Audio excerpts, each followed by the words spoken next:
Hello everyone and welcome to a video demonstration of my final project for Hyper Island's Data Analyst program. This is a data pipeline to dashboard project which focuses on the stock market and trying to help users determine which stocks to buy, as well as leveraging AI as a financial analyst. It uses tools such as Python, JavaScript, SQL, HTML, and CSS to scrape, clean, store, and finally display data from over 4,200 stocks, indices, and commodities. Through Windows Task Scheduler, I'm able to automatically update the database as I see fit. Now let's take a look at the dashboard. This initial dashboard was created using Streamlit and has two pages, App and Home. Let's take a look at App first. That's the page we're on right now. And here you can look at macro indicators mostly, and such as the Fear and Greed Index or the VIX Index or the S&P 500. You also have commodities such as gold, crude oil, or even crypto such as Bitcoin. In the middle here you have the sentiment analysis section. This is focusing on sort of macro news topics here, such as these. These are the sentiment analysis scores, the average scores for the past 30 days on this given topic, based on 201 articles that were read and given sentiment analysis scores. And here are the three most recent articles for this section and their overall rating, I guess you can say, here on the right. A little bit more about the sentiment analysis. The numbers you've seen, they're a rating given by an open source AI model called Finbert, which has been trained on financial text specifically. Finbert essentially reads these articles and tells you how positive, neutral, or negative that article is about whichever topic you have selected. So pretty cool. Below it you have a way to look at index and commodity prices like over time. And you can select three at once.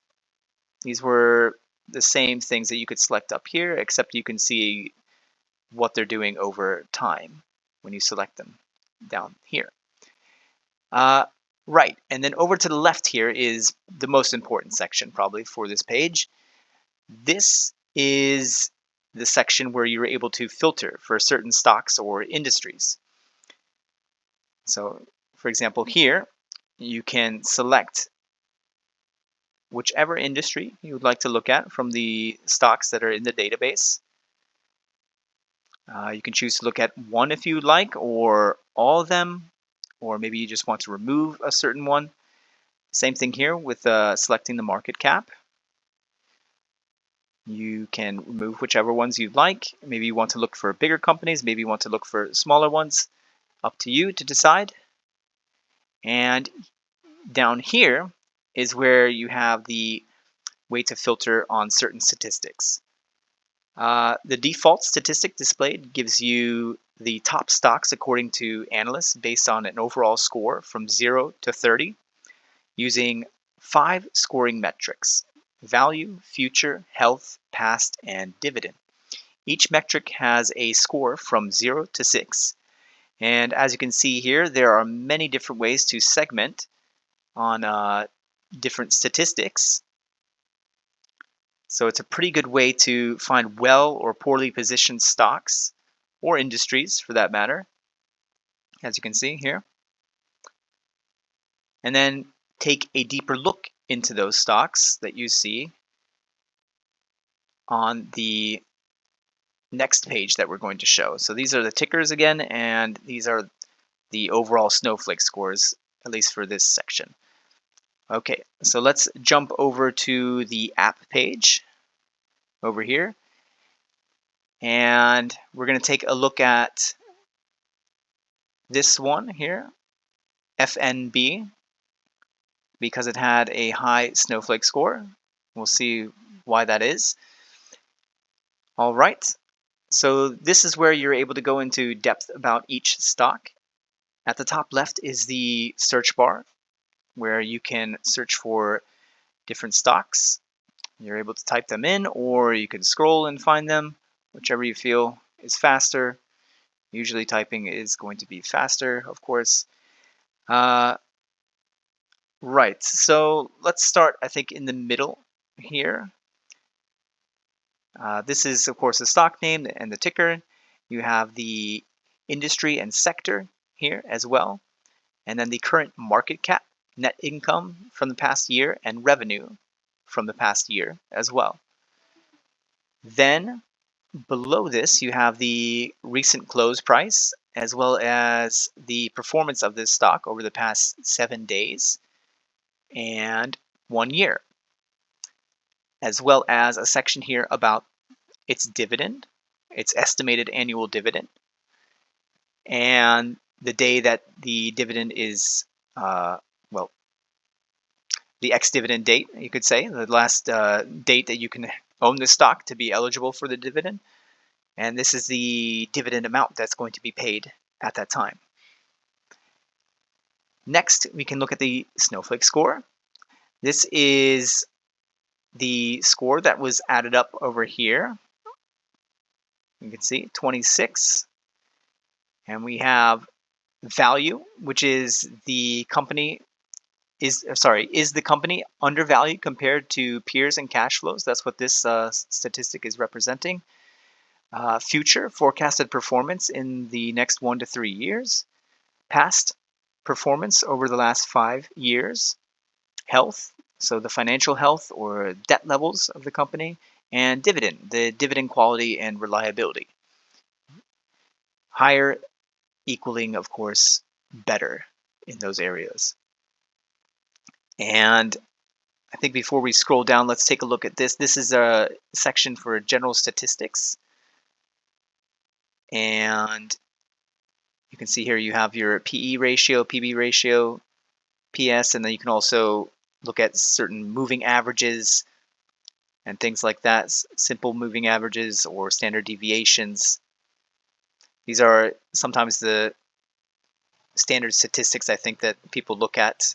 So I put them up here on the top left for people to look at quickly. This is the company description section. It tells you where they are located, and then a nice little description taken from Yahoo Finance. Next is the analyst section here, and you can see that only 2 analysts have given a prediction about this stock, 14 and 16. The highest estimate, lowest estimate, and the average estimate. And this blue dot here is the current price. So according to these 2 analysts, over 1 year, even the lowest estimate is supposed to outperform that. Of course, 2 analysts is not very many though, so maybe you don't want to pay attention to that. Here is a little bit of a text given from the analysts. You can choose to read it or not. It's just a quick little text I thought I would share. That's part of the analyst section and what they've written about the company a little bit. Next is the time series chart. Again, you can select up to 3 metrics here, looking at open, close prices, high, low. Perhaps you want to look at when the dividend occurred. These are usually the more interesting things that you're going to want to look at, though, the simple moving averages, the standard deviation, depending on whether you want to look at medium, short-term, or long-term trends. It's up to you. RSI as well, relative strength index for short, medium, long-term. And if we scroll down here, this is also, by the way, taken from 1995 onwards. So this is essentially when the company went public, apparently, is 1999. And below it, you have the volume chart, and this is able to update dynamically with whatever date you select here. I don't know if I want to touch it right now because then it's going to have to load, but just know that it is dynamic. Down here is the sentiment analysis section. So again, same thing that we saw on this page, except that it is specific about the stock that you have selected. So overall, very positive it seems, but it's only based on 14 articles in the past 30 days, so read from it what you will. But this is a fairly small company compared to many others, so perhaps that's why it's not been reported on as much. Right. And now, this is the extended analysis section. This is where we have the very gritty statistics part, where you can compare to other stocks that are within the same industry, or simply all companies, to compare certain statistics against. You can also look at statistics that are just relative to this company here. And these are the current values for them as well. And then here is the forecasted projections of the, let's see, the free cash flow forecast versus discounted value in millions for the next 10 years. And essentially this is sort of repeated for the different snowflake sections. And this is essentially what goes into creating these scores up here. So if you don't trust these scores, you can do them yourself. Maybe you want to assign more weight to certain statistics than perhaps the analysts who have created these snowflake charts have, and you're free to do that. We have also historical things about the company as well. And I won't go into too much more detail. This is probably the most interesting part, the future section, of course. We want to know how the company is poised for future growth. And one section that is not part of the snowflake analysis, but is also very interesting, is the management section. So here, you can take a look at the insider trading that's been reported. And this is usually pretty good news for the stock if you see insiders buying it like this fairly recently as well. And I believe at a price that's fairly similar to what it's at right now as well. Yes. You can also see the ownership composition. So this lets you know how much of the company is owned by the general public or institutions or insiders. Maybe if it's heavy with insiders and you see them selling and things like that, or manipulating prices, you don't want to perhaps get into that company, things like that. And here's also an interesting part where you can look at the company holders as well, at least from this certain holding date, and you can see how much they own of this stock here and what percentage it is of their portfolio. So this can be very interesting. Maybe you want to follow what Berkshire Hathaway is doing, or you want to follow what these big firms are doing. And it's nice to see them sometimes there when they're owning the company and that you're interested in. Right. Last but not least is the AI prompt. So this is what I opted to go for instead of using OpenAI's API.